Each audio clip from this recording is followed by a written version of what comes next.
সন্ধ্যা বন্ধুরা, দেখো বিকেলবেলা যদি এরকম একটা টিফিন সাথে থাকে দাও, ইয়ামি ইয়ামি, আর কোনো কিছু লাগে না। এত স্বাদ, এত টেস্টি ম্যাগি রেসিপি, দারুণ স্বাদের ম্যাগি রেসিপি তোমাদের সাথে শেয়ার করতে যাচ্ছি। তো বন্ধুরা দেখো, এখানে আমি কিন্তু টমেটো, শসা, তারপর পেঁয়াজ কুচি, লঙ্কা কুচি করে নিয়েছি, একটা ডিম পুষ করে নিয়েছি, ডিম ভাজি করে নিয়েছি, তারপর দেখো পাস্তা, তারপর দুটো তিনটে ম্যাগি নিয়েছি।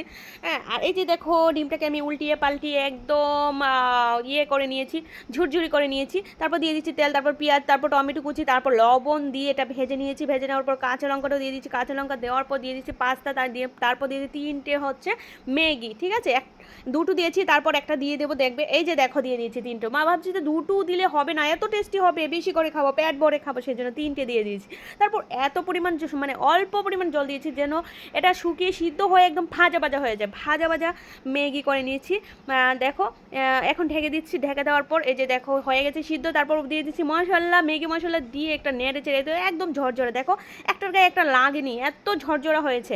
আর তারপর দিয়েছি এই যে কুচি করে রাখা, কুচুরি করে রাখা, কুচি কুচি কুচি কুচি করে রাখা ডিমটা দিয়ে দিচ্ছি। ডিমটা দেওয়ার পর এত সুন্দর একটা গ্রান হেসেছে, এত মজা, ও আমি মনে হচ্ছে যে তখনই খেয়ে ফেলি। তারপর দেখো নামিয়ে নিয়েছি, নামিয়ে নেওয়ার পরে এই যে দেখো শসাটা দিয়ে দিচ্ছি। আর এত টেস্টি হয়েছে, তোমরা বাড়িতে ট্রাই করতে পারো। বাই।